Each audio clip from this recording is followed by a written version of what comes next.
اعوذ باللہ من الشیطان الرجیم بسم اللہ الرحمن الرحیم۔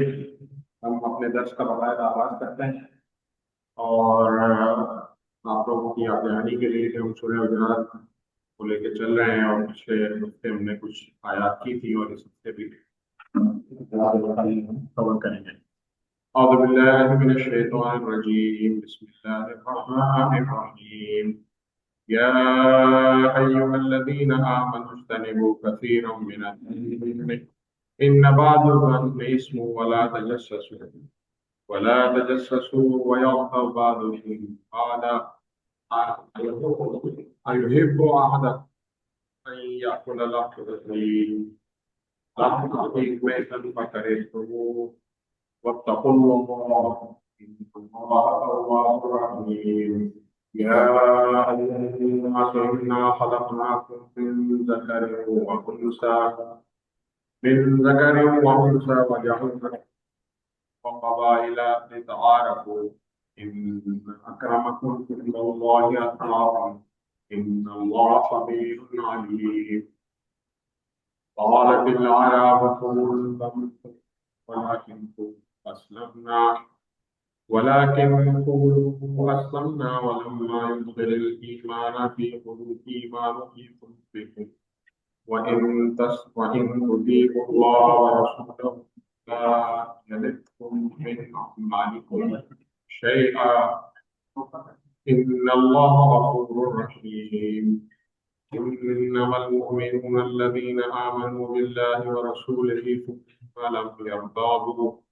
ثم لم يرتابوا وجاهدوا بأموالهم وأنفسهم في سبيل الله أولئك هم الصادقون۔ قل أتعلمون الله بدينكم والله يعلم ما في السماوات وما في الأرض والله بكل شيء عليم۔ يمنون عليك أن أسلموا قل لا تمنوا علي إسلامكم بل الله يمن عليكم أن هداكم للإيمان إن كنتم صادقين۔ إن الله يعلم غيب السماوات والأرض والله بصير بما تعملون۔ صدق اللہ العظیم۔ میں نے سورہ حجرات کی آیات جو ہیں وہ تلاوت کی ہے اور میں آپ کے سامنے ترجمہ بھی رکھ دیتا ہوں۔ کوشش کریں گے کہ تقریباً 45 منٹ میں ہم آج کے درس کو ختم کریں اور اس دوران میں جتنی آیات کی تشریح اور وہ کی تو پھر ہم اس کو کر لیں گے، باقی آپ پھر بھی اس کے لیے انشاءاللہ۔ ترجمہ ہے: لوگوں جو ایمان لائے ہو بہت گمان کرنے سے پرہیز کرو، تو بعض گمان گناہ ہوتے ہیں۔ تجسس نہ کرو اور تم میں سے کوئی کسی کی غیبت نہ کرے۔ کیا تمہارے اندر کوئی ایسا ہے جو اپنے مرے ہوئے بھائی کا گوشت کھانا پسند کرے؟ تم خود اس سے گھن کھاتے ہو، اللہ سے ڈرو، اللہ بڑا توبہ کرنے والا اور رحیم ہے۔ لوگوں، ہم نے تم کو ایک مرد اور ایک عورت سے پیدا کیا، ہماری قومیں اور برادریاں بنا دی تاکہ تم ایک دوسرے کو پہچانو۔ در حقیقت اللہ کے نزدیک تم میں سب سے زیادہ اللہ کے نزدیک تم میں سب سے زیادہ عزت والا وہ ہے جو تمہارے اندر سب سے زیادہ پرہیزگار ہے۔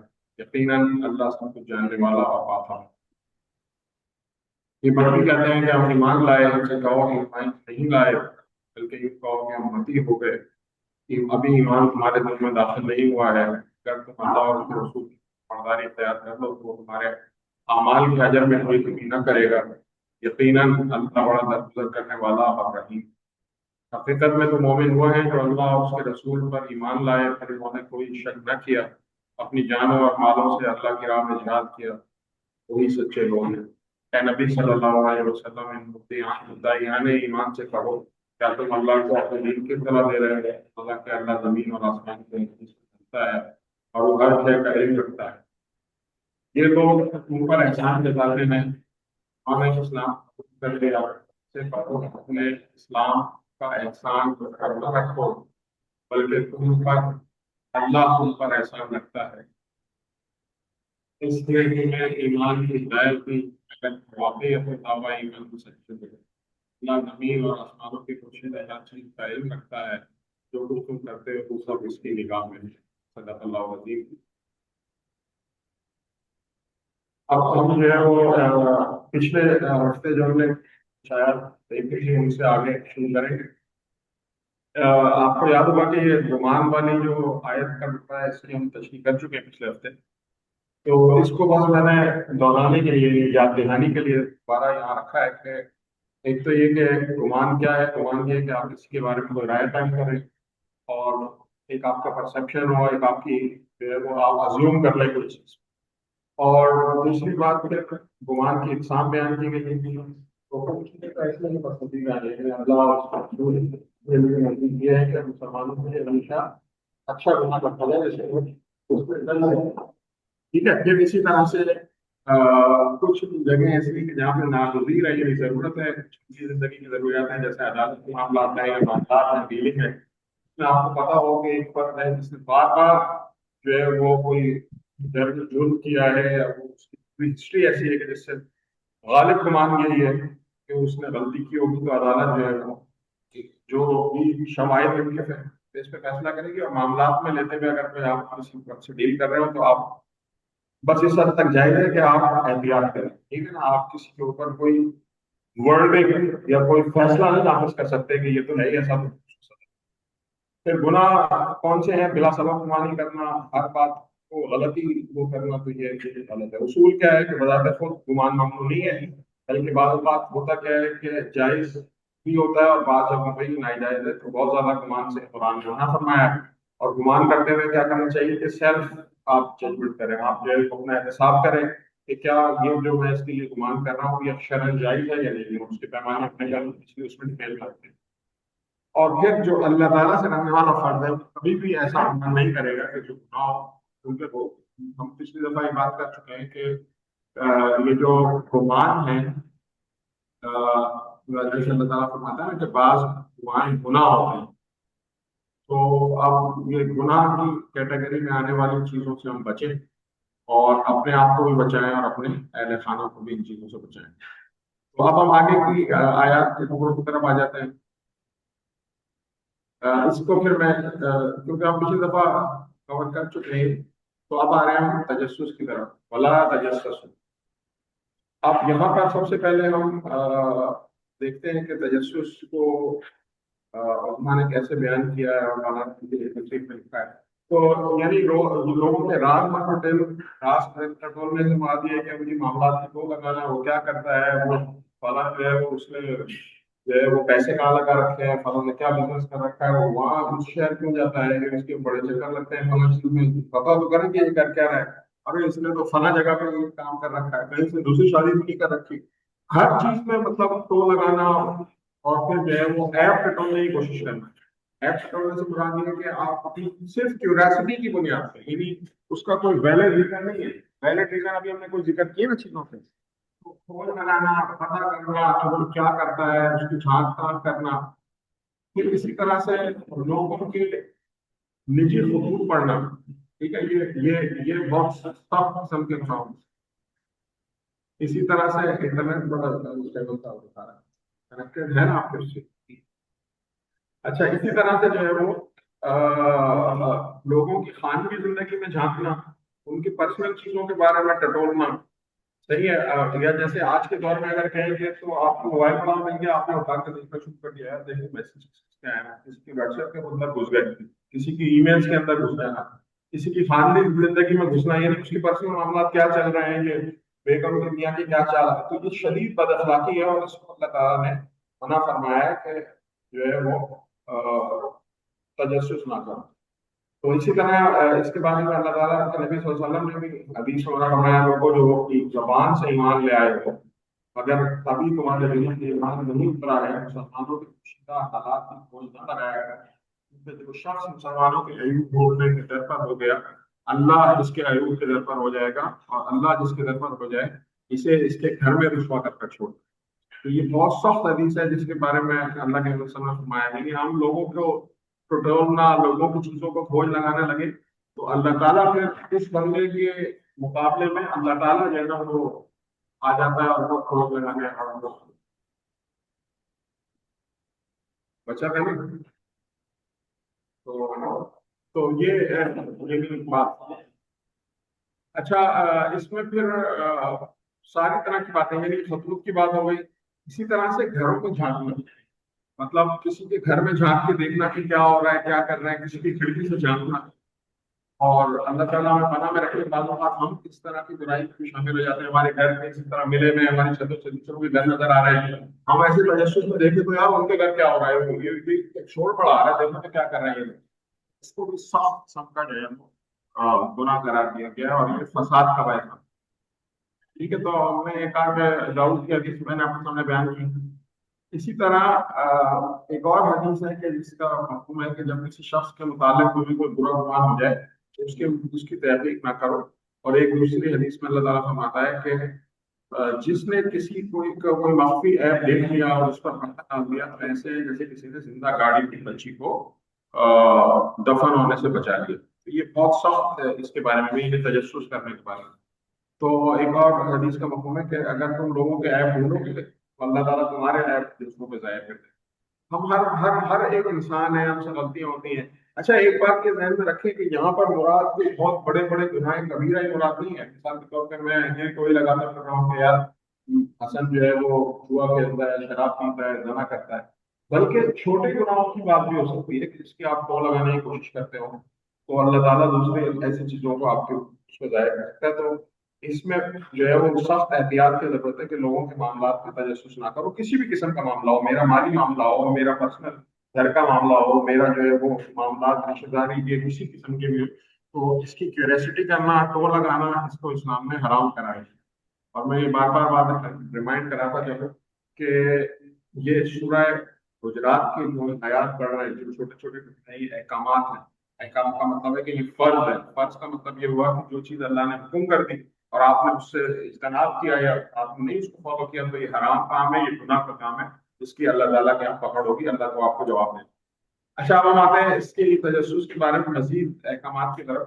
تو تجسس کی ممانعت صرف انفرادی نہیں ہے، یعنی انڈیویجول کو نہیں کہ مجھے اور آپ کو کہ جی میں طیب کے معاملات میں نہ جھانکوں اور طیب میرے یا شاہد کے یا آپس میں ہم ایک دوسرے، بلکہ حکومت کو بھی لوگوں کو چھوٹے ایپ کنٹرولنے کی اجازت نہیں۔ قرآن اسلام فرما شریعت میں جو ہے نا وہ نہیں عن المنکر جو ہے وہ ظاہر پر، یعنی حکومت کو یہ فریضہ تو دیا گیا ہے کہ آپ جو ہے وہ لوگوں کو برائی سے روکیں، لیکن جاسوسی کرنا، ان کے پرسنل معاملات میں گھسنا، ان کی چیزوں کو ٹو لگانا، اس کے خریدنا، کیونکہ اس سے بہت بڑا فساد پیدا ہوتا ہے۔ دیکھیں، میں بھی انسان ہوں اور آپ بھی انسان ہیں، میں آپ کی کسی پرسنل چیزوں میں جہاں گھسنا شروع کروں گا وہاں میں چیزوں کو خراب کروں گا۔ یہ قرآن کہتا ہے، اللہ کے نبی صلی اللہ علیہ وسلم فرماتے ہیں، میں آپ کے سامنے کچھ احادیث سے واقعات ثابت کرتا ہوں۔ تو دیکھیں جو یہ برائی ہے نا، یہ بہت بڑی برائی ہے، اس سے بہت بڑا فتنہ پیدا ہوتا ہے۔ تو اب مخفی یعنی جو چھپی ہوئی برائی ہے نا، یعنی میرے بارے میں آپ کوئی ایسی چیز نہ جانتے ہو کہ جو میں کرتا ہوں یا مجھ سے سرزد ہوئی ہو، اور آپ اس کے ٹول لگائیں گے، کرنے کی کوشش کریں تو یہ بہت فساد کا باعث ہے، اس سے بھی منع کرنا ہے۔ تو جاسوسی اسلام کا مقصد نہیں ہے، بلکہ اسلام آپ کو کیا سکھاتا ہے؟ اسلام آپ کو تعلیم، واعظ، تلقین، یعنی اجتماعی طور پہ آپ کی کیریکٹر بلڈنگ ہو، تربیت ہو، ماحول ایسا پاکیزہ بنایا جائے، ایسا پاک ماحول ہو کہ جس میں جو ہے وہ آپ کے لیے اچھائیاں کرنا آسان ہو اور برائی کرنا مشکل ہو جائے، لیکن جاسوسی کرنا مقصد نہیں ہے۔ اس سلسلے میں حضرت عمر کا واقعہ بہت اہم ہے کہ حضرت عمر جو ہے ایک دفعہ کا ذکر ہے کہ آپ امیر المومنین تھے، مسلمانوں کے یعنی حکمران تھے، امیر المومنین تھے۔ ایک دفعہ رات کے وقت آپ ایک شخص کی آواز سنی جو اپنے گھر میں کچھ گا رہا تھا، تو آپ کو جو ہے وہ دکھ پہنچا اور زخم پہنچی اور آپ جو ہے وہ دیوار پر چڑھ گئے، دیکھا کہ وہاں شراب بھی موجود ہے اور ایک عورت بھی ہے، اور آپ نے پکارا ہے دشمن خدا، یہ کیا ہے جو تمہیں سمجھ رکھا ہے کہ تو اللہ کی نافرمانی کرے گا اور تیرا پردہ فاش نہ کرے گا؟ تو اس نے جواب دیا کہ امیر المومنین جلدی نہ کیجیے، اگر میں نے ایک گناہ کیا ہے تو آپ نے 3 گناہ کیے۔ اللہ نے تجسس سے منع کیا، آپ نے تجسس کیا، اللہ نے حکم دیا کہ گھروں میں نہ دروازوں سے آؤ تو آپ دیوار پر چڑھ کر آئے، اور اللہ نے حکم دیا تھا کہ گھروں میں سوائے دوسروں کے گھروں میں اجازت کے بغیر داخل نہ ہو، آپ میری بغیر اجازت میرے گھر میں تشریف لے آئے۔ یہ سن کر حضرت عمر نے اپنی غلطی تسلیم کی اور انہوں نے کاروائی نہ کی، البتہ اس سے وعدہ لے لیا کہ وہ بھلائی کی راہ اختیار کرے گا۔ کارن اخلاق میں یہ واقع ملتا ہے۔ تو آپ اس سے اندازہ لگا سکتے ہیں کہ جو ہے وہ معاملہ کتنا سنجیدہ ہے۔ امیر المومنین حضرت عمر رضی اللہ تعالیٰ عنہ کتنے جلیل القدر کے جو ہے وہ آدمی ہیں، اور کیسے بہت، یعنی یوں کہہ لیں کہ حضرت عمر پاک کے بارے میں آتا ہے کہ اسلام کے حکم